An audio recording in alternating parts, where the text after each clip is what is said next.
Thank you very much, Pete. Great job you're doing, too. Fantastic job. I've never walked into a room so silent before. This is very... Oh, don't laugh. Don't laugh. You're not allowed to do that. You know what? Just have a good time. And if you want to applaud, you applaud. And if you want to do anything you want, you can do anything you want. And if you don't like what I'm saying, you can leave the room. Of course, there goes your rank. There goes your future.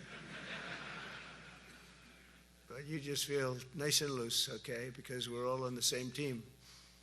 And I was told that, sir, you won't hear a murmur in the room.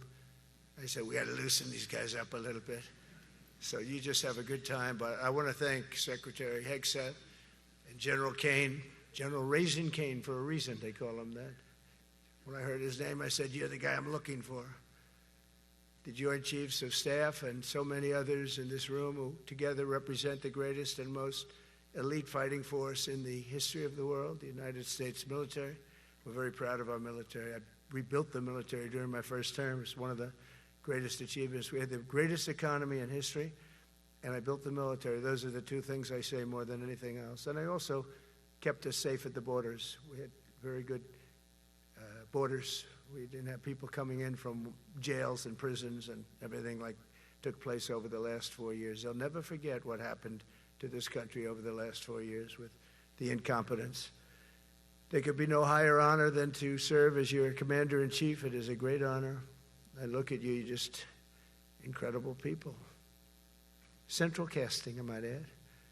To each and every one of you, I thank you for your unwavering devotion to the armed forces and to the country that we've all sworn a sacred oath to defend. We all have that oath, every one of us. I'm thrilled to be here this morning to address the senior leadership of what is once again known around the world as the Department of War. I know Pete spoke about it. He gave a great speech, I thought. Great speech. I don't want him to get so good. I hate that. You know? No, I hate it. I almost fired him. I said, you can't, I don't want to go on after that. No, he gave a great speech, but he talked about Department of War. We were sitting there. I said, didn't it used to be called the Department of War? And he goes, yes, sir. They changed it like in the early 50s. So we won the First World War. We won the Second World War. We won everything in between and everything before that. We only won. And then we went, in a way, woke. That was probably the first sign of wokeness. And we changed it to defense instead of war. And I said, what do you think? How do you think if we changed it back? Would that be a nice idea? And Pete loved it immediately. Some people thought about it. You know, they gave it a little thought. But in the end, we did it. And I have to be honest, it's so popular. I thought it would be met with fury on the left. But they're sort of giving up, I must be honest with you. They've had it. They've had it with Trump. They've been after me for so many years now. Here we are. Here we are. Come to the White House anytime you'd like. No, they've given up. They're bad, a lot of bad people. But all over, it's been so popular. It's been very popular. I really thought that we were going to have to sort of fight it through. There's been no fight. There's been no fight. Like what I called the Gulf of America, the Gulf of America, because to me it was always the Gulf of America. I could never understand. We have 92% of the frontage. And for years, actually 350 years, they were there before us. It was called the Gulf of Mexico. I just had this idea. I'm looking at a map. I'm saying, we have most of the frontage. Why is it Gulf of Mexico? Why isn't it the Gulf of America? And I made the change, and it went smoothly. I mean, we had a couple of fake news outlets that refused to make the change. And then one of them, AP, took us to court, and we won. And the judge, who was a somewhat liberal judge, said, the name is the Gulf of America, because AP refused to call it the Gulf of America. They wrote, they're not a good outfit, by the way. They call it the Gulf of Mexico. I said, no, the Gulf of America is the name.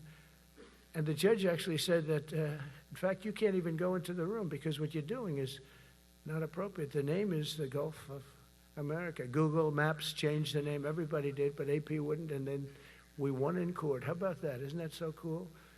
The Secretary Hegseth beautifully described the name change reflects far more than the shift in branding. It's really a historic reassertion of our purpose and our identity and our pride. That's when we go with the word war. And we want war because we want to have no wars, but you have to be there, and sometimes you have to do it. I have settled so many wars since we're here. We're here almost 9 months, and I've settled 7, and yesterday we might have settled the biggest of them all, although I don't know. Pakistan, India was very big. Both nuclear powers, I settled that. But yesterday could be the settlement in the Middle East. That hasn't happened for 3,000 years. I said, how long have you been fighting? 3,000 years, sir. That's a long time. But we got it, I think, settled. We'll see. Hamas has to agree. And if they don't, it's going to be very tough on them. But it is what it is. But all of the Arab nations, Muslim nations have agreed. Israel has agreed. It's an amazing thing. It just came together. War is very strange, You never know what's going to happen with war. The easiest one of them all is Putin. I said, number one, it's a war that would have never happened if I were president, if the election weren't rigged. If I were president, that war would have never happened. Not even a little chance. And it didn't happen for 4 years. But I knew Putin very well, and I thought that would be easy because I know him so well. Well, that one turned out to be the hardest of them all. We had some that were not settleable, and they all got settled.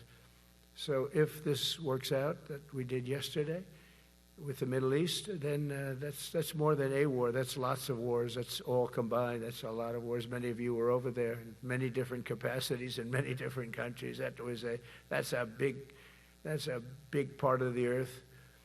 But if that works out, it would be 8+. I could give myself 2 or 3 for that one. And then we just have the one to settle, and we have to settle it up with President Putin. And Zelensky, got to get them together and get it done. But the only way we can do that is through strength. I mean, if we were weak, they wouldn't even take my phone call. But we have extreme strength. We had the horror show in Afghanistan, which is really the reason I think that Putin went in. He saw that horror show by Biden and his team of incompetent people. And that showed, I think it gave him a path in. I wasn't there any longer. I watched that, and it was so horrible. I think it was the most embarrassing day in the history of our country. And now we're back, and that's it. We're not going to have any of that crap happen, I can tell you. That was terrible, so terrible. Together we're reawakening the warrior spirit, and this is a spirit that won and built this nation, and from the cavalry that tamed the Great Plains to the ferocious, unyielding power of Patton, Bradley, and the great General Douglas MacArthur. These are all great men. In this effort, we're a team, and so my message to you is very simple. I am with you, I support you, and as president, I have your backs 100%. You'll never see me even waver a little bit. It's the way it is. And that includes our great police officers and firemen and all of these people that are doing so well. Together over the next few years, we're going to make our military stronger, tougher, faster, fiercer, and more powerful than it has ever been before. I rebuilt our nuclear, as you probably know, but we'll upgrade that also and just hope we never have to use it. We have to hope we never have to use it because the power of that is so incredible. I see things, I don't think they'd show it to you. I really wouldn't want them to show it to you. But when you see the result of what's left, you never want to use that. Never, never, ever.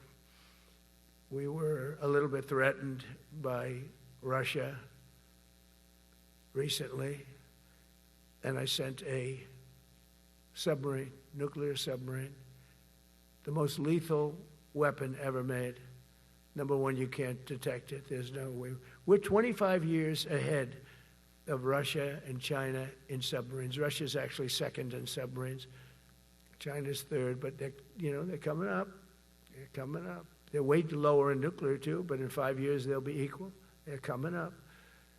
And you don't have to be that good with nuclear. You could have 1/20th what you have now and still do the damage that would be, that'd be so horrendous. But I announced that, based on his mention of nuclear, and it was really a stupid person that works for him mentioned the word nuclear, I moved a submarine or two, I won't say about the two, over to the coast of Russia, just to be careful, because we can't let people throw around that word. I call it the N word. There are two N words, and you can't use either of them. You can't use either of them. And frankly, if it does get to use, we have more than anybody else. We have better, we have newer, but it's something we don't ever want to even have to think about. But when somebody mentions it, that submarine started immediately thereafter. And it's just lurking, but I'm sure we're not going to have to use it. But it's an amazing, it's undetectable, totally. Ours is, theirs isn't. Theirs are totally detectable. We can detect them easily. We go right to the spot. But we have genius apparatus that doesn't allow detection. It doesn't allow detection at all by anybody above water or below water. It's incredible. We're way ahead of everybody in that and other things. As a result of the exciting renewal of the spirit of our armed forces, and that's what it is. It's really reaching that spirit, unprecedented heights. Over the past 8 months, new enlistments, I'm so proud of this, have surged to record highs, the highest we've ever had. And we used to have recruiting shortages. If you remember, about a year and a half ago, I was at the beginning stage of a campaign, and things came out that you couldn't get people to join the armed forces. And by the way, the police also. Fire department. I always put the fire department in because they're great. They're great. And I got 95% of their vote, too. That helps. When you get 95% of their vote, you always have to mention them. But they're great. And they're brave in our inner cities, which we're going to be talking about, because it's a big part of war now. It's a big part of war. But the firemen go up on ladders, and you have people shooting at them while they're up in ladders. I don't even know if anybody heard that. And I said, don't talk about it much, but I think you have to. Our firemen are incredible. They're up on one of these ladders that goes way up to the sky, rescuing people, and you have animals shooting at them, shooting bullets at firemen that are way up in death territory. You fall off that ladder, it's over. It's over. They don't even have to inspect you when you hit the ground. And you have people shooting bullets at them in some of these inner cities. We're not going to let that happen. So I always mention the firemen because that's actually a big problem we have.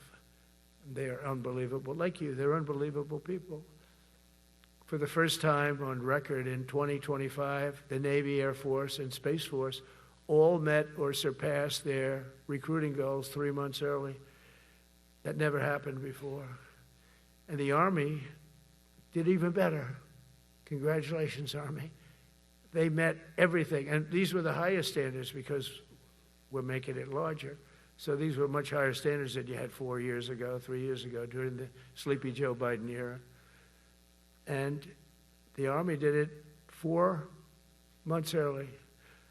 And you remember, a year and a half ago, they said the big stories that we're way behind with the Army, Air Force, the Navy, the Marines. We're way behind, Coast Guard, and even Space Force. I love Space Force because that was my creation. You know, when you create something, I love it. And the people we put in there were good. I got that right. We put in great people initially, and we've really dominated. We really dominate in that sphere now. We're way behind China and Russia, and now we dominate. Space Force turned out to be a very important thing. I said from the beginning, you know, when Biden came into office, he wanted to terminate it. He said, and this thing called Space Force, so we could get rid of that. And he got hammered by the people in this room for even suggesting it, because it's very important, one of the most important. And as time goes by, it'll get more and more important.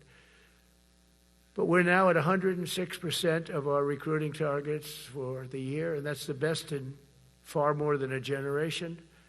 And for the Marines, morale is so strong that the Marine Corps will meet its 2026 retention targets before the end of October, which never happens. And that's the earliest it's ever happened in the history of our country. And it makes you feel good, you know. I felt guilty. I'd go make a speech in front of never people like you. You are the leaders, but people, soldiers. And I felt embarrassed because there'd be stories about, we couldn't fill up our Army, Navy, Air Force. We couldn't fill them up. And it was headlines. It was during Biden's 4 years. The auto pen, I call them the auto pen. It's, how would you like to have your thing signed by an auto pen? When I have a general and I have to sign for a general because we have beautiful paper, the gorgeous paper, I said throw a little more gold on it. They deserve it. I want the A paper, not the D paper. We used to sign a piece of garbage. I said, this man's going to be a general, right? Yeah. I don't want to use this. I want to use the big, beautiful, firm paper. I want to use the real gold writing when you talk about the position, and they're beautiful. And, but how would you like to have that where some kid sitting in the back office is having it signed with an auto pen? I thought about it, and I thought about you people first, admirals, generals. I said, somebody works his whole life. He gets into maybe the academies or wherever, but however you got there, and you go through years of work, and now you become an admiral or a general or whatever. And when you do, the President of the United States signs your commission, as you know, and that commission is beautifully displayed. And I sign it. Actually, I love my signature. I really do. Everyone loves my signature. But I signed it very proudly, and I always think to myself, how can you have an auto pen sign this? It's just so disrespectful. To me, it's just totally disrespectful. And it turned out that almost everything he did was signed by auto pen, except for when he gave his son, Hunter, pardon. He signed that one. And that's actually the worst signature I've ever seen. That was the bad. The auto pen looks much better. But as leaders, our commitment to every patriot who put on the uniform is to ensure that American military remains the most lethal and dominant on the planet, not merely for a few years, but for the decades and generations to come, for centuries. We must be so strong that no nation will dare challenge us, so powerful that no enemy will dare threaten us, and so capable that no adversary can even think about beating us. And we've had it recently. I had India and Pakistan were going at it, and I called them both. And in this case, I used trade. I'm not going to trade with you. Used to two nuclear nations, big nuclear. And no, you cannot do that. I said, yes, I can. You go into this freaking war that I'm hearing about. Actually, they just shot down 7 planes. 7 planes, it was starting. There's a lot of bad blood. And I said, you do this, there's not going to be any trade. And I stopped the war. It was raging for 4 days, but that was just the beginning. And we stopped it. It was a great thing. And the Prime Minister of Pakistan was here, along with the Field Marshal, who's a very important guy in Pakistan, and he was here 3 days ago. And I didn't even realize it as beautiful as he said it, but he said that to a group of people that were with us, 2 generals, but a group, he said, this man saved millions of lives because he saved the war from going on, and that war was going to get very bad, very, very bad. President Trump saved millions and millions of lives. That was a bad war. And I was very honored. I loved the way he said it. Susie Wiles was there. She said that was the most beautiful thing. But we saved a lot of them. Saved a lot of them. Even in Africa, we saved the Congo with Rwanda. They've been fighting for 31 years, 10 million people dead. I got that one done. And very proud of it. So if this works out, we'll have 8 in 8 months. That's pretty good. Nobody's ever done that. Will you get the Nobel Prize? Absolutely not. They'll give it to some guy that didn't do a damn thing. They'll give it to a guy that wrote a book about the mind of Donald Trump and what it took to solve the wars. And he'll get the Nobel Prize will go to a writer. No, but well, let's see what happens. But it's be a big insult to our country. I will tell you that. I don't want it. I want the country to get it.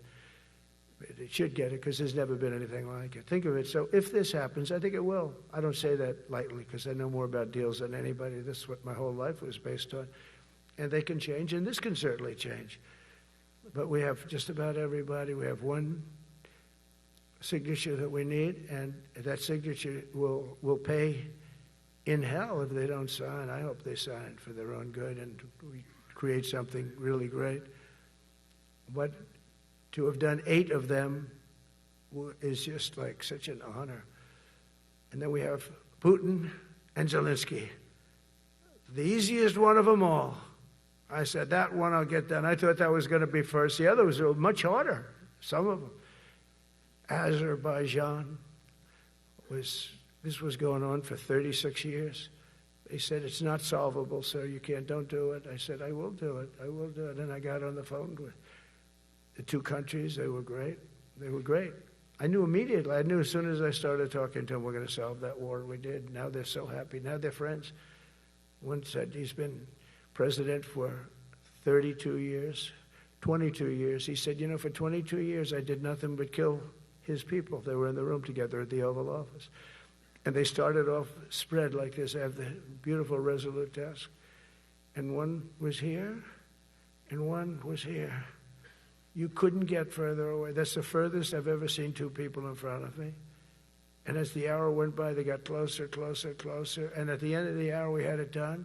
And they hugged and hugged and hugged. And I said, that's so nice, and you're going to remain friends. And I spoke to them, one of them the other day. He said, no, he's now my friend.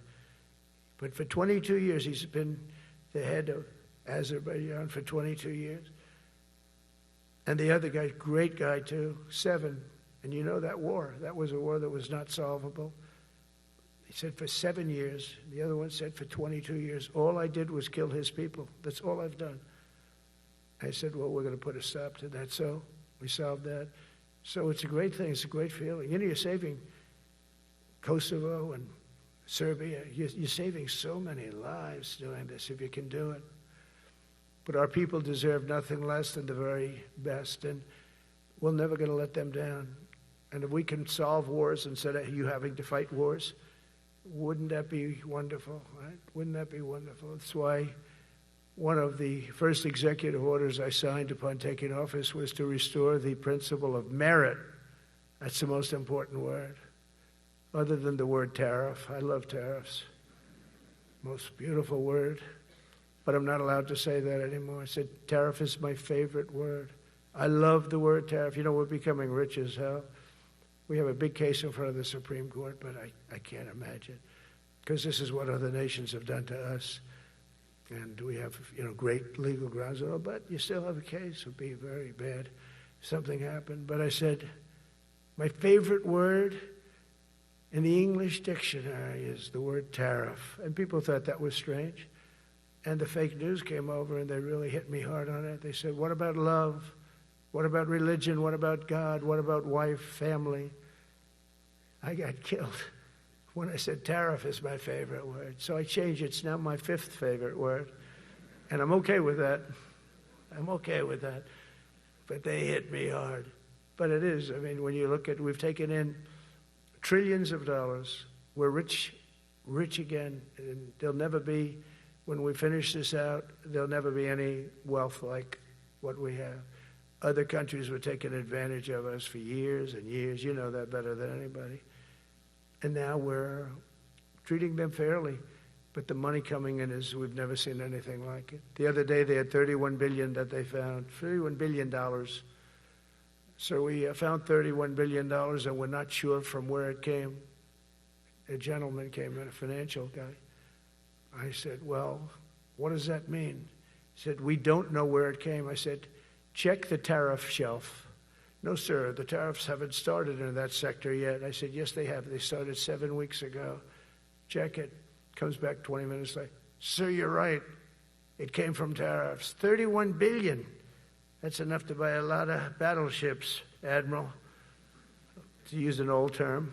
I think we should maybe start thinking about battleships, by the way. We have a Secretary of the Navy. He came to me because I look at the Iowa out in California, and I look at different ships and the old pictures. I used to watch Victory at Sea. I love Victory at Sea. Look at these admirals. It's got to be your all-time in black and white.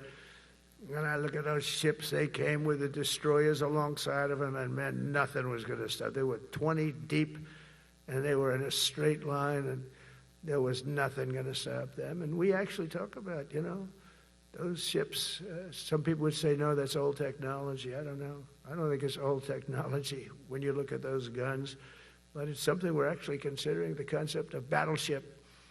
Nice 6-inch sides, solid steel, not aluminum that melts if it looks at a missile coming at it. It starts melting as the missile's about 2 miles away. Now, those ships, they don't make them that way anymore, but you look at it, and your secretary likes it, and I'm sort of open to it. And bullets are a lot less expensive than missiles. A lot of reasons. I should take a vote, but I'm afraid to take that vote because I may get voted out on that one. But I tell you, it's something we're seriously considering.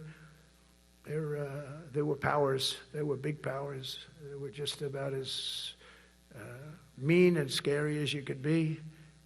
And so we're looking at that. One of the biggest cases that we won was the decision of the United States Supreme Court to allow us to proceed on the word merit. Merit. So those two words are right up there. So this is, I would say, the opposite if you ask for a definition. The opposite of political correctness. We went through political correct where you had to have people that were totally unfit to be doing what you're doing for many reasons. I won't get into them. But for many reasons, they were unfit. Now, it's all based on merit. That was such an unbelievable decision. I didn't expect we were going to win that one. We went in. We said we need it. We went in for colleges, where kids with a C average are getting into the best colleges, and the kids with A averages won't get in. And kids with the highest boards and the highest marks or the best marks couldn't get into the best schools. And people that had not good boards and not very good marks, okay, but nothing special, they were getting into our best colleges. I said, this is just crazy. You can't run a country like this. And it was lingering for years, and it got to the Supreme Court, and we won that decision. Merit, everything's based on merit. You're all based on merit. We're not going to have somebody taking your place for political reasons because they are politically correct, and you're not. We take the people that are going to do the best job. That's all. It's very simple. And that's the way our country was built. We were built on merit. We got away from it for a long time. And everyone understands it. And it was done. It was approved. I give great credit to the Supreme Court because I thought they had tremendous courage. I didn't think they'd do that. That was tremendous. I give them maybe for that decision almost more than anything because it's a hard decision to make. It's really hard. The apparatus of our country was not set up for merit. It was set up for political correctness. And you can never be great if you're going to do that. And we're going to be greater than we ever were before. We're bringing back a focus on fitness, ability, character, and strength. And that's because the purposes of American military is not to protect anyone's feelings. It's to protect our republic, and it's the republic that we dearly love. It's to protect our country. We will not be politically correct when it comes to defending American freedom, and we will be a fighting and winning machine. We want to fight, we want to win, and we want to fight as little as possible. You have to count on people like me to keep you out of wars because we don't want to go into wars. Many of the wars that I just told you about, we could have entered those wars and settled them in a different way, lose a lot of our troops. And we could have settled them, I guess, differently. Maybe not, actually. Actually, you might not have been able to settle them. We just would have been in the middle of a lot of firepower. But when we do need it, you're going to be so ready. And you know it. But very importantly, with that goal in mind, I've committed to spending over $1 trillion on our military in 2026, and that's the most in the history of our country. $1 trillion. That's a lot of money. I hope you like that. Ma'ams and sirs, I hope you like it. That's a hell of a lot of money. We have the best of everything. Every branch is seeing major investments, and as I announced in the Oval Office in March, we are rapidly moving forward with the first ever 6th generation fighter jet. I didn't name it. I did not name it. Boeing came in and they said, sir, this is our submittal. It's the greatest fighting jet ever done. And, you know, they're testing all these planes. All the companies are testing, and this one tested like through the roof. And they said, we'd like to name it the F-47. I said, all right, let me think about it. Then after thinking for about 2 seconds, I said, okay. You know, that means 47. I'm 47. So I'm 45, 46, and 47, you know, if you think about it. I just don't want the credit for 46. I don't want to have their open borders and people coming in from all over the world, including jails and mental institutes. I don't want that on my record, but I like having it. We're investing tens of billions of dollars in modernizing our nuclear deterrence capabilities like never before. And we've begun construction on what we call the Golden Dome missile defense shield. It'll be the most sophisticated in the world. You watched it do well until they had some problems at the end with a little bit of a lack of ammunition, defensive ammunition, but they've got that taken care of. But I tell you, it's what we're doing is so good, and we deserve it. You know, we help other countries with it. We don't have it ourselves. And Canada called me a couple of weeks ago. They want to be part of it. To which I said, well, why don't you just join our country? You become 51, become the 51st state, and you get it for free. So I don't know if that made a big impact, but it does make a lot of sense. It actually makes, because they're having a hard time up there in Canada now, because as you know, with tariffs, everyone's coming into our country. We have more investment than we've ever had before, $17 trillion coming in. As an example, in 4 years, Biden didn't have $1 trillion. We have 17 trillion more than that in 8 months coming in. And they're coming in from Canada, Mexico, from Europe, from all over. AI, auto plants. Everybody's coming back to the United States. Under my budget, we will be expanding the U.S. Navy by at least 19 ships next year, including submarines, destroyers, assault ships, and more. And it's going to be much more than that as we go along, because we basically don't build ships anymore. We do build submarines, but we don't build ships. Do you know in the Second World War, they were freighters and different types, but we were doing a ship a day, and now we don't do ships. And I'm not a fan of some of the ships you do. I'm a very aesthetic person, and I don't like some of the ships you're doing aesthetically. They say, oh, it's stealth. I say, that's not stealth. An ugly ship is not necessary in order to say you're stealth. By the way, the B-2 bombers were incredible. That is stealth. They went into that. I was with General Kane and Pete were in we call it the war room. But we're watching them go in, and they were totally untouched. They were not seen. They were literally not seen. They dropped their bombs. They hit every single one of them, hit its target. It was total obliteration. CNN, when we came back, fake news CNN, oh, their camera just went off. You know, their camera, every time I mention they turn the camera off because it's never good. They say, this is a problem. But I don't blame them. You're better off keeping it off. But they have some scammer reporter who started saying, without any knowledge, that he may not have hit the targets as well as they thought. It may not have been obliteration. He did hit the targets, and they got to give us a little credit, right? It was obliteration, it turned out. The Atomic Energy Commission said it was obliteration.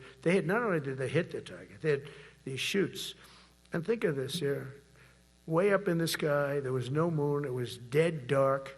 Couldn't see a thing. You couldn't see them. But they had, I guess, a beam going right into these chutes. Every single one of those bombs went right down those chutes into a granite mountain. I think it's the last time they're going to build air chutes. They had these air chutes that were nice, beautiful. They were meant for us. But it was total obliteration. And now they give us credit for that. But these people were phenomenal. I tell you, for the Air Force people here, you can be very proud. That B-2, we just ordered a lot of new ones and updated ones, but I'd take the other ones. Let me tell you, they couldn't have worked any better.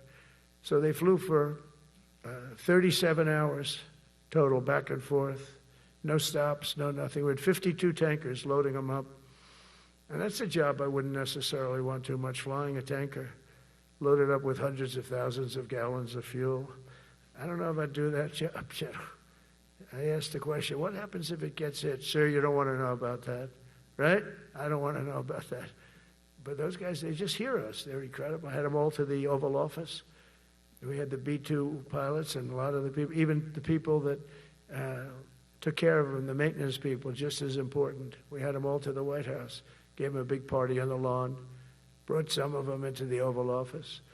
But on top of all this, we'll deliver a hard-earned pay raise of 3.8% to every soldier, sailor, airman, Coast Guardsman, Space Guardman, and Marine, something you weren't getting from the past administration. They did not treat you with respect. They're Democrats. They never do.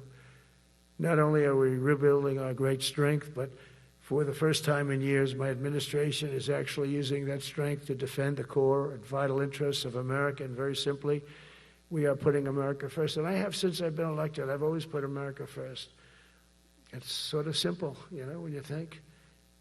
My campaign was run on common sense, and we did great. We've got the highest numbers ever received in terms of districts. You know, they have it broken up, 2,500 versus 525.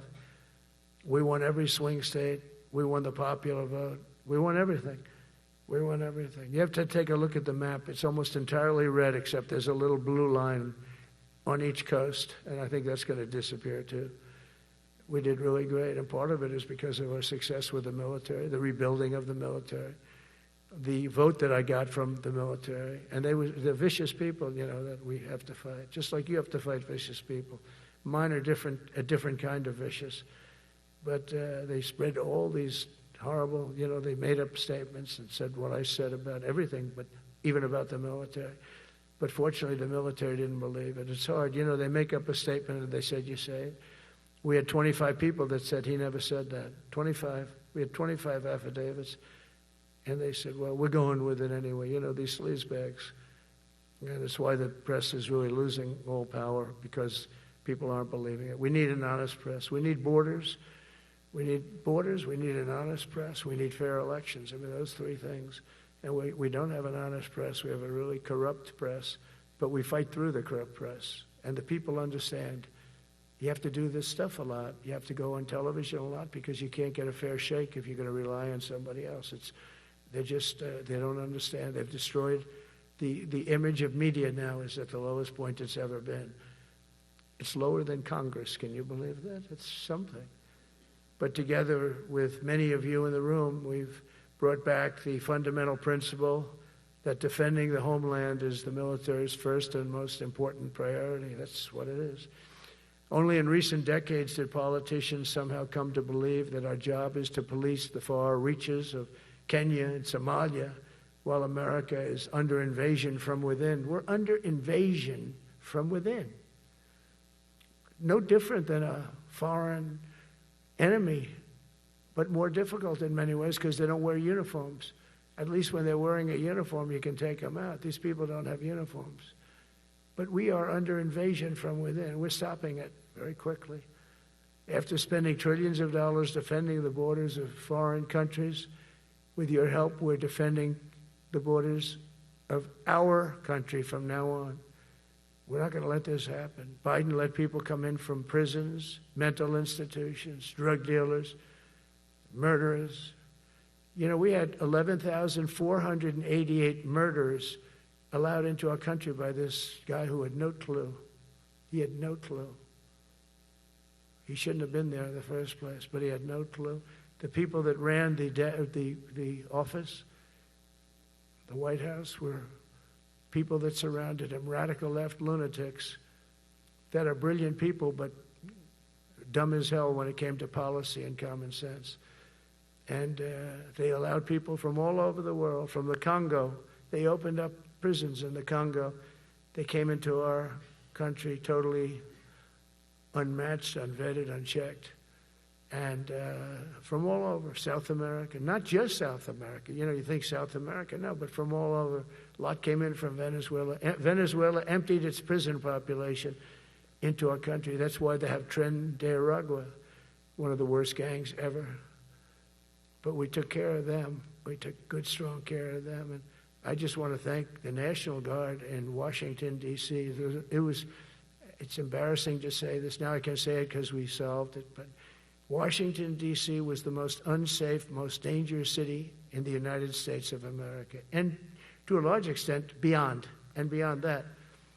You go to Afghanistan, they didn't have anything like that. You go to countries that you would think there's problems, they didn't have that. And now Washington, D.C., after 12 days of serious, serious intensity, we took out 1,700 career criminals. If you have 5 career criminals, they can make your numbers look very bad because they'll commit many crimes a day. But we took out 1,700, and they took them out. There was no doubt who the boss was. They did an unbelievable job. Then they started even cleaning. I said, I don't want them doing that, sir. They were cleaning it up. I drove through it 2 days ago. It was beautiful. People are walking down the street holding hands, man and wife, coming from Iowa. They're not worried about being shot. Washington, D.C. is now a safe city. In fact, I went out to dinner with my crew. I haven't done that. In theory, I wouldn't do it. And I felt totally safe. And nobody's been attacked. Nobody's been hurt. Washington, D.C. went from our most unsafe city to just about our safest city in a period of a month. We had it under control in 12 days, but give us another 15, 16 days. It's perfect. And people other than politicians that look bad, they think, the Democrats run most of the cities that are in bad shape. We have many cities in great shape, too, by the way. I want you to know that. But it seems that the ones that are run by the radical left Democrats, what they've done to San Francisco, Chicago, New York, Los Angeles, they're very unsafe places. And we're going to straighten them out one by one. And this is going to be a major part for some of the people in this room. That's a war, too. It's a war from within. Controlling the physical territory of our border is essential to national security. We can't let these people in. We had no people enter in the last 4 months. 0. Even I can't believe that. We had millions coming in, pouring in. 25 million all told. And of those 25 million, many of them should never be in our country. They would take their worst people and their people from prisons and jail, and they'd put them in a caravan and they'd walk up. CNN was interviewing one person. Oh, why are you coming? I want freedom. Good. Were you in jail? Yes. For what? Murder. He said, you had to see this anchor, a young woman. She's like, I couldn't believe. She'll probably lose her job. But because the left doesn't want to hear that. But we're running it based on common sense and based on love of our country. But I want to salute every service member who has helped us carry out this critical mission. It's really a very important mission. And I told Pete, we should use some of these dangerous cities as training grounds for our military, National Guard, but military. Because we're going into Chicago very soon. That's a big city with an incompetent governor. Stupid governor, stupid. They threw him out of his family business. He was so stupid. I know the family. He becomes governor. He's got money. Not money that he made, but he ran for governor, he won, and now he criticizes us all the time. And last week they had 11 people murdered, 44 people shot. The week before that they had 5 people murdered, 28 people shot. Every weekend they lose 5, 6. If they lose 5, they're considering it a great week. They shouldn't lose any. You shouldn't lose any. This is civilization.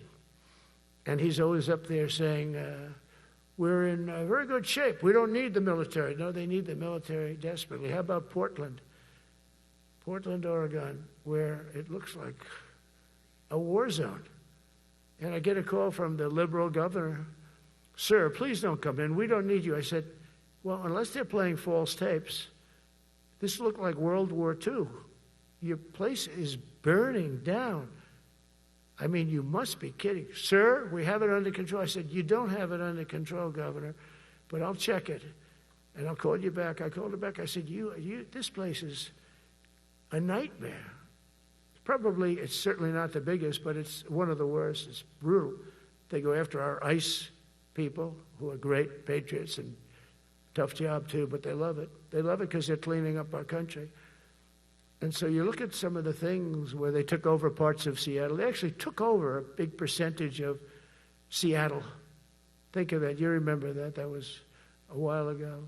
And I sent in the troops, and they were gone. As soon as I sent them in, when we send in the troops, if you have a real leader that says you got to do what you have to do, I put that out the other day. You got to do what you got to do, because we don't want our people hurt as they stand by. I was watching during Biden, there were troops standing up like this, brave, standing up at attention, the way I should stand all the time. And I'm like this, and people are standing, and their mouth is this far away from their mouth, and they're spitting at them, and they're screaming at them. And that soldier standing there, he wants to knock the hell out of the person, but he's not allowed to do anything. So they just stand there, and they get abused. And a woman was this far away from his face, and she starts spitting in his face, and he's not allowed to do anything. If it's okay with you, generals and admirals, I've taken that off. I say, they spit, we hit. Is that okay? I think so. They spit, it's a new thing. They spit, we hit. How about the cars, where the cars are coming out? They get brand new cars, Border Patrol, ICE, beautiful, nice new cars. And they're driving along, and they have to go through a gauntlet of rocks being thrown at the car. So here's this beautiful brand new car. By the time it goes 100 yards, it's destroyed. These guys have pretty good arms, some of them. And they're throwing bricks at full force into the window and into the car. It looks like it's a war zone. And I said, never let that happen again. From now on, if that ever happens, and I say it here, you get out of that car and you can do whatever the hell you want to do. Because those people are you can die from that. Those bricks go through the windows. You can die. They'd like it to. They'd like it to go through the window. But this was a couple of months ago. They just kept driving, and bricks are hitting the car. And I said, why aren't they stopping? Because they were under orders from the past administration, never stop. But that's different with us. We stop. And since I gave that order, we haven't had that problem. It's very interesting. It's amazing. It's just like in Venezuela. You've seen the boats going. We can't find any more boats. They're carrying drugs, massive. Every boat kills about 25,000 people. That's what they have. They had fentanyl mostly and a lot of other drugs. And we take them out, and we've taken out 4. So, and it's on air. Everybody gets to see it. Not that we like to do that, but every boat kills 25,000 on average. 20. Some people say more. You see these boats, they're stacked up with bags of white powder. That's mostly fentanyl and other drugs too. And now we have a problem. General Kane says, sir, there are no boats out there. Not even fishing boats. They don't want to go fishing. I don't blame them. There'll be no fishing today. But it's amazing what strength will do, because all we want to do is stop drugs from flowing into our country. It's destroying. We lost 300,000 people died last year. Everybody knows friends, many friends probably, that you lost a child, or adults too, but you lost a son or daughter because of what's coming into our border. And we're making it very hard. Oh, and we haven't even started yet. Last month I signed an executive order to provide training for quick reaction force that can help quell civil disturbances. This is going to be a big thing for the people in this room, because it's the enemy from within, and we have to handle it before it gets out of control. It won't get out of control. Once you're involved at all, they all joke. They say, oh, this is not good. You saw it in Washington. We had gangs of Tren de Aragua with 10, 12, 15 kids, and these military guys walk up to them, and they treat them with disrespect, and they just got pounded. They just got pounded. The gang just pounded, then thrown into paddy wagons and taken back to their country. Some are so dangerous we don't want to even do that, because we don't want to. Some of stone cold murderers, we don't have the confidence, even though they're not coming back very easily. We don't have the confidence. We put them in jails. But these service members are following in a great and storied military tradition, from protecting frontier communities to chasing outlaws and bandits in the Wild West. And our history is filled with military heroes who took on all enemies, foreign and domestic. You know that phrase very well. That's what the oath says, foreign and domestic. Well, we also have domestic. George Washington, Abraham Lincoln, Grover Cleveland, George Bush, and others all used the armed forces to keep domestic order and peace. Many of our leaders used the military to keep peace. Now they like to say, oh, you're not allowed to use the military. And you know what the people say? The people in those cities where they're being raped and shot and beat up, you know what they say? We love the military. You ever see where they interview the people on the street? I've never seen somebody say they don't, unless they're radical and paid off, because a lot of these insurrectionists are paid by, whether it's Soros or other people, but they're paid by the radical left. So today I want to thank every service member from general to private who has bravely helped us secure the nation's capital and make America safe for the American people. It's amazing. The whole world is watching. Everybody in the White House, they come up to me, young women, sir, thank you. I know immediately what they thank you. They don't have to say it. They walk to work now to the White House. We haven't had a crime in Washington in so long because we got the careers. We call them the careers. We got these lunatics out, and they'll never be any good. You know, I hate to tell this to the liberal media. You could spend time with them. You could do whatever you want. You could send them to the finer schools, which they couldn't get into anyway, mentally. They couldn't get in, but no matter what you do, they'll never be good. They're bad. They're career criminals. I don't know, maybe they were born that way. Some people don't like me to say that, but maybe they were. Certainly some were. Together with the leaders here today, we're also restoring a needed focus on defeating threats in the Western Hemisphere. Throughout this region, cartel terrorists have been allowed to wage a relentless campaign of death and destruction on our country, all because we had weak leadership on top. And we did a great job with it first term, but this is something else what we're doing now. We're taking it to the next level, probably next level times 3. But we had COVID come up, and we had to take care of that. We did a great job with COVID. We had the therapeutics. It was just Regeneron. So many things we did for COVID. But we had to focus on that, and every other country in the world was being decimated by COVID. So we had to change gear a little bit to take care of that.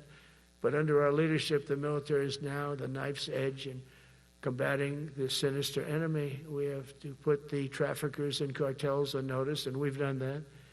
And we put them, a lot of them, we've called them a terrorist organization, which is actually a big thing to do. Nobody's done it, but I've done it with a lot of them. It gives you a tremendous advantage. If you try to poison our people, we will blow you out of existence, because that's the only language they really understand. That's why you don't see any more boats on the ocean. You don't see any boats. Around Venezuela, there's nothing. As president, I will never hesitate to defend our people from threats of violence, from the horrible plague that's taking place from within. The Iran nuclear power, the Iran, all of the great power that we thought existed, we blew it out to kingdom.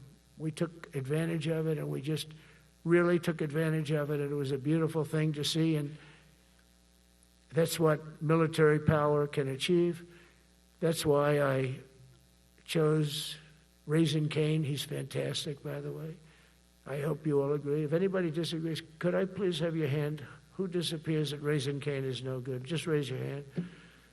I don't see any hands raised. All right. That means you're okay.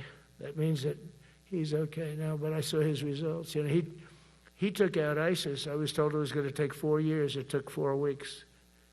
I went to see him, and he took him out in 4 weeks, knocked him out, knocked him to hell.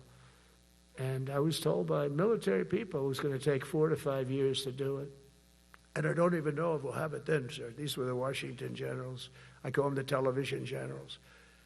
But Raising Cane did it in 4 weeks, took out 100% of the ISIS caliphate. As a result of these actions and many others since my inauguration, we're witnessing the triumphant return of peace through strength. We have great peace through strength. America is respected again as a country. We were not respected with Biden. They looked at him falling downstairs every day. Every day the guy's falling downstairs. He said, it's not our president. We can't have it. I'm very careful, when I walk downstairs, like I'm on stairs, like these stairs, I walk very slowly. Nobody has to set a record. Just try not to fall, because it doesn't work out well. A few of our presidents have fallen, and it became a part of their legacy. We don't want that. You walk nice and easy. You don't have to set any record. Be cool. Be cool when you walk down, but don't bop down the stairs. So one thing with Obama, I had zero respect for him as a president, but he would bop down those stairs. I've never said, da-da, da-da, da-da, bop, bop, bop. He'd go down the stairs, wouldn't hold on. I said, it's great. I don't want to do it. I guess I could do it. But eventually, bad things are going to happen, and it only takes once. But he did a lousy job as president. A year ago, we were a dead country. We were dead. This country was going to hell. We were dead in every way, from immigration to military. We didn't have the weapons. We were given everything to Ukraine. We had nothing. And by the way, I have to tell you, now, as you know, I went over and I met with NATO, and NATO raised from 2 to 5, which everyone said 5% of GDP. Millions and now trillions of dollars are pouring in. They didn't pay the 2% because they know we were there to pay it. And now they paid the 5%. That's trillions of dollars. And we're not spending any money on that war, not 10 cents. We sell our equipment to NATO. NATO pays us for the equipment, and they give it to Ukraine or whoever they give it to. They can keep it, but we're not involved. We have no money going out. Biden gave $350 billion. Not sustainable. $350 billion. And we have a war that should have never started. But we're not doing that anymore. So I just want you to know we're selling equipment. Our people are buying equipment. They are buying the equipment at full price, a fair price. So I don't want to say we're making money, because I don't want to be making money on a war. It's too many people dying. They're losing 7,000 soldiers a week. A lot of them are Russian soldiers, but between the two countries, mostly soldiers, by the way. Sometimes, in Kiev, they'll lob a missile in, or some drones in, kill some people. But mostly it's soldiers. Russia and Ukraine are losing 7,000 souls.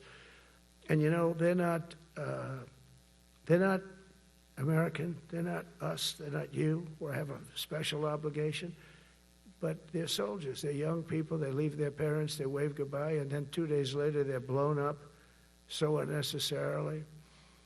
And so that's the primary reason I want to get it done.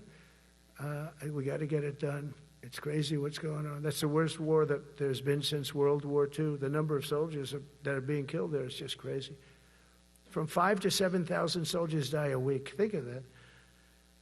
So I think we'll get that done. But that's turned out to be the toughest one. I'm so disappointed in President Putin. I thought he would get this thing over with. He should have had that war done in a week. And I said to him, you don't look good. You're 4 years fighting a war that should have taken a week. Are you a paper tiger? And it's a shame, but I think eventually we'll get that one done, just like in theory, I want to knock on wood, because you never know. It's like we're going to have the Middle East done, which is actually a much harder thing to do. I mean, thousands of years. But we have to get that war done. So now just think of it, we're a dead country. I was with the King of Saudi Arabia, a great guy. I was with the Emir of Qatar. I was with the great leadership of UAE. I was over there. We brought back $2 trillion and more. They ordered 200 planes, Boeings. They ordered so much, and they were great. But they all said essentially the same thing. They said, 1 year ago, you were a dead country, and now you're the hottest country anywhere in the world. We're the hottest country in the world right now. The absolute hottest country in the world. There's nobody even close. Putin said that to me. We met in Alaska, had a good meeting. Then he went back and started sending drones into Kiev. I thought we had a good meeting. But it's one of those things. But we were a dead country a year ago, and now we're the hottest country anywhere in the world. Think of that. You can be proud of that. And you must have felt like hell when you have a wife or a husband at home, and you used to read the numbers that we can't get people to join the Army, Navy, Air Force, Marines, Coast Guard, you must have felt like, I have a job that nobody wants. That doesn't feel good. Well, now you have a job that is brimming over with people wanting it. They want it. And you're able to get a much higher quality because now you have your choice. You want so many. And we're going to have many, many people that aren't going to be able to join because of the fact that we don't need them at this moment. But think of it, what a difference that is from, I could just imagine 2 years ago, you're reading front page articles in the New York Times, of course, and Wall Street Journal. They always give us unfair stories. But they played it so big. They were playing it so big. Nobody wants to join the Army, the Marines, the Air Force. They don't want to join. They don't want to join the Coast Guard at all. Nobody wants to join. Nobody wants to join our police forces. Our police forces also. It's almost went hand in hand. And I used to say, boy, I'm speaking in front of the military today, and it's embarrassing because I'm speaking in front of people who have a job that other people don't want, but now you have a job that everybody wants. So I think that has to make you feel good. It's one of the reasons I love being here today, because I wanted to say that. I have to say that. Everybody wants to be in the Army, the Navy, the Air Force, the Marines. If you think the Coast Guard and Space Force, our beautiful Space Force, it's a whole different world. And now they're signing up, by the way, seriously big numbers for the police. Dangerous job, isn't it? Huh? Fire department. But that's the paving the way for progress once thought almost impossible. I mean, a year ago, you wouldn't have thought that was possible. A year ago, they were talking about making the military smaller because they can't get the people to join. We're thinking about making it larger because we have so many people. And it's nice to be able to cut people because of merit that aren't really qualified for any reason, a physical reason, a mental reason. You don't have to take them anymore because you have the pick of the litter. And they all want to be with you. They all want your job. They want to be with you. They want to work with you. They'll even take your job, Got to be a little bit sharp. You got to watch it. But everybody wants to be doing what you're doing now. What a difference when I speak to you, and I can say that as opposed to a couple of years ago when I was talking to rooms where they were desperate to get people and they couldn't get them. What a difference a presidential election can make. That's all it is. It's just a presidential election. Yesterday at the White House, we put forward a plan for peace in Gaza. We announced it, and we're going to create something that was my idea, but unfortunately I got drafted. It's going to be called the Board of Peace, and it's going to reign over that territory, and we're going to get that done. And they asked if I'd be the chairman of the Board of Peace. I wasn't counting on that. I had the idea for the Board of Peace. But I said yes, and I guess because of that, every leader, everybody wants to be on the Board of Peace. And we're going to watch over that very volatile part of the world and keep it non-volatile so you don't have to get involved. We want to save you for other things or save you for nothing from that standpoint. We don't want you fighting wars, but if you have to, you're the most lethal fighting force in the world. And I would say that even 2-3 years ago, but now I say it with great enthusiasm. It's so true. And we're striving tirelessly to end the terrible war in Ukraine. And as you know, we're also working hard to get the allies to share more of the burden of our defense. Much of that has really already taken place. But all NATO members have committed to the increase that I talked about. Think of that. That was unthinkable. It used to be 1%, then we got it up to 2% in my last term. And they did not like it. And now I got it to 5%, and I get along great with all of them. In fact, they call me the president of NATO. I said, I don't think so. But they're great. They're great people, and they're spending a lot of money, and a lot of money that they should have been spending in the past. But I think Putin was a wake-up call for them, really. We're now selling large quantities of American-made weapons to NATO, and we're getting really fair pricing. We're making a lot of money. It's my hope that from Europe to Asia to the Middle East, our allies will make similar commitments to increase their military capabilities. And this will greatly strengthen our alliances, and also it will make war far less likely. You know, if you're a strong presence like we are such a strong presence now. And I go around bragging about that. I said, we have the strongest military anywhere in the world. I say it. You never heard Biden say that. You never heard him say anything. But you never heard him say, did you ever hear him say, we have the strongest military? He doesn't say that. I say it. We have the strongest military anywhere in the world. We have great leadership. And I'll tell you, Pete and General Kane, all of the people that I've met that have been lifted up in rank. And we got many of them out of here, too. I'll be honest with you. Didn't like doing it, but we got many of you out of here because we weren't satisfied. We know everything about everybody. It'll also help the United States rapidly rebuild our defense industrial base. Each of you can play an important part in getting allies to do their part. So to that end, Secretary Hegseth will soon be announcing major reforms to streamline military acquisitions and expedite foreign military sales. We have tremendous numbers of countries that want to buy our equipment, and, you know, in many cases it takes too long. They're backlogged on all the equipment, which is something that's new to us a little bit. And I told those companies, you better get your ass going, because we're selling you a lot of equipment. We're getting countries to buy your equipment. You got to produce the equipment. Some of the countries, I'm not going to mention, but some of the countries are buying a lot, and that's a good thing. They're on our side. 95%. I'll never say 100% because they can always turn, right? You know about that. But they're on our side. The problem is we have to get the companies that make this equipment, and we make the best equipment in the world, but they got to make it faster. We have orders for the F-35. We have orders for everything. The new F-47. We have orders for everything. They got to make it faster. A lot faster. Ammunition they have to make faster.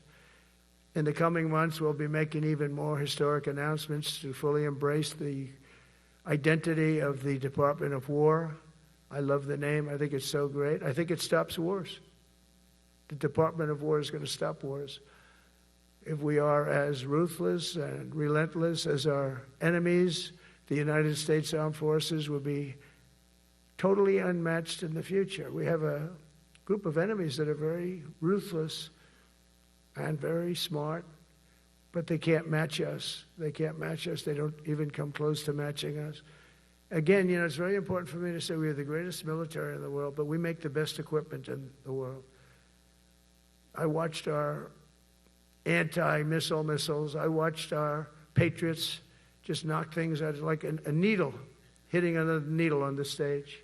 There's a needle up there, and you send another needle up, and it hits it every time. During the war, we went 14 for 14. We had 14, this is with Iran, we had 14 missiles coming at us. All 14 were knocked out of the sky, every one of them. We make the best equipment. From Sparta to Rome, to the British Empire, to the United States of America, history has shown that military supremacy has never been simply a matter of money or manpower. At the end of the day, it is the culture, spirit of our military that truly sets us apart from any other nation. Our ultimate strength will always come from the fierce people, and those brilliant people with such pride, and the unbending will and the traditions of excellence that have made us the most unstoppable force ever to walk the face of the earth. And that's what we are. Remember, we never want to use it, but we have the most powerful nuclear capability, and I call it nuclear deterrent of any other country. Nobody close. The men and women in this room inherit the legacy built and won by Washington and Jackson, Grant and Pershing, Eisenhower and Patton, Nimitz and LeMay.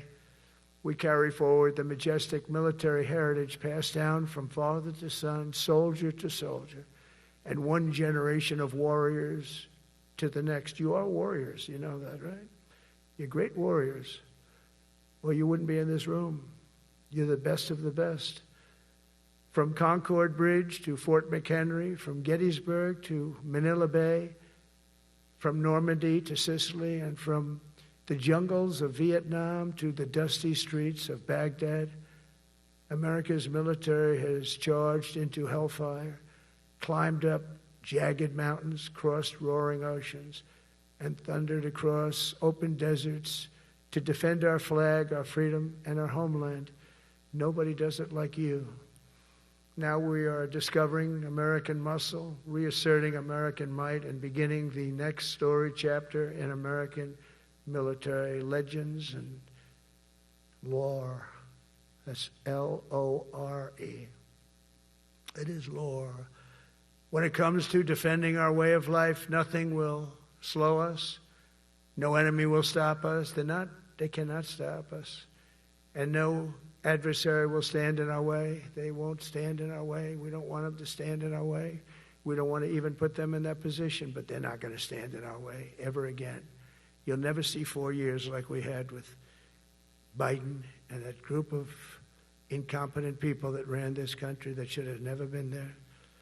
Because we had the United States military, the best, the boldest, the bravest that the world has ever seen, that the world has ever known.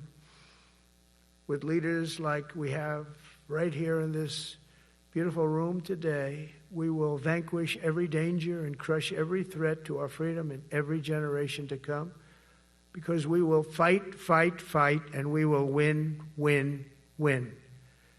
I want to just thank you once again, and God bless the United States military, and God bless America. God bless you all. Thank you very much. Thank you.